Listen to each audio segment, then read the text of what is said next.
everyone. You know, I have a little update I want to do on the bows. I got a magazine in the mail the other day and the pages are really, really stiff. So I was folding them like I showed you, and then I decided, you know what, these are pretty stiff pages. So what I did is I cut them in cut those squares in half, and they're turning out just as nice as the others.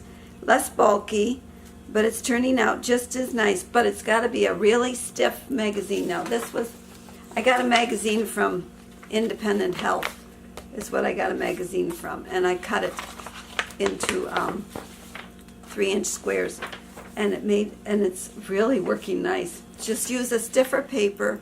If you're going to cut it in triangles, it's got to be stiff. Probably the computer paper would work too, but I left that as is. I don't use computer paper very often. I usually use magazines, and I like the stiffer pages on the magazines. The crisper, they're crisp. They're coated. These are shinier pages. They're a coated page, and they work the best. So that's my little update on the bow. I just wanted to let you know that you can cut them in half, and you got double the paper now. So we'll talk to you later as the day goes on. So you take care. Hi everyone, it's NonnaGrace. This is probably my second hello to you because I'm putting in a little something that talks about the bows and telling you that if you use really stiff paper, you can cut them into triangles and it still works. Well, today I had a very eventful day. I have more stuff happening on the days that I'm actually not working than I did when I was working, because when you're working, the routine is basically the same. You go to work, and you have to gather the kids, and you go to your room, and you have the breakfast, and you go to Circle. First you go to Circle, and then you go to breakfast, and then you go to wherever the teacher has them go, just because each room is a little bit different as far as what their schedule is, but they all do the same thing. And then at 1 o'clock everybody's laying down for a nap, and at 2:15 everybody's getting ready to go out to the buses again, and so the day is kind of typical. But today I went to my daughter's house. My daughter has chickens. I think I've mentioned that she had 12 roosters at one video, and she has like 100 chickens, so she gets a lot of eggs. Well, the children are supposed to wash the eggs, and one is supposed to go gather the eggs, one's supposed to wash the eggs, and one is supposed to empty the dishwasher and refill it. And things were not getting done. So I called my daughter up and told her that I would go over there when the kids got home from school. So I went, and I pretended I was like the little red hen. I don't know if you know the story about the little red hen, but it goes sort of like my little story's going to go.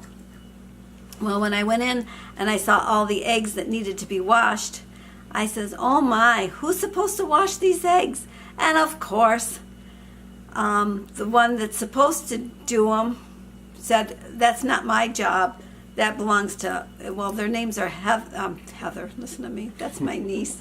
Oh, now we're going to some really old children. No, the kids' names are Abigail, and she's the oldest, Paige, and Kyle. Okay. And if they're watching this, hi Abigail, and I know you're trying real hard not to smile at Nonna, and Paige was the cooperative one, and Kyle, I had to keep taking his tablet away from him to make him listen and look at me. Well, anyways, I asked who's supposed to do the eggs. Well, because Abigail hurt her ankle, she's supposed to help wash the eggs because she says it's too sore for her to go out and collect eggs. But yet she walked home from school for 2 times, which tells me her ankle's okay. And then I said, okay, so I told Paige to come into the kitchen, and I motioned to her to come, and she and I washed the eggs, and we washed 17 dozen eggs. Yes. So I washed, she rinsed, and she put them in the cartons, and then we put them in the fridge, the extra fridge that they have. Then I went into the living room, and before that I had to say somebody who was supposed to do the dishes, because the dishwasher needed to be emptied, and the clean dishes in the sink had to be put away, and the dirty dishes that were in the other sink had to go into the dishwasher. Well, of course they all point fingers at Kyle, and of course Abigail was supposed to help because Kyle can't reach everything. But Abigail said she wasn't going to do it. So fine, okay, she's not going to do it. And Kyle, I had said, come on, Kyle, you've got to come. And he's first grade, I believe. And so he really, you're going to come.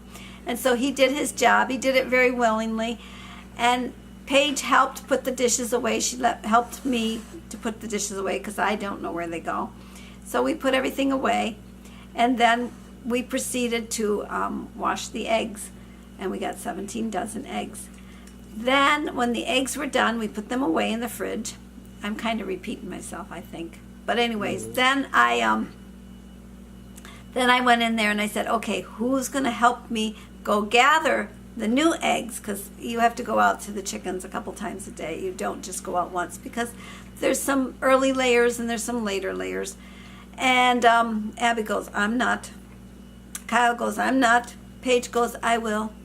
And she says, you want some barn boots? And so I put on her mom's barn boots and I went out and I gathered the eggs. There weren't very many.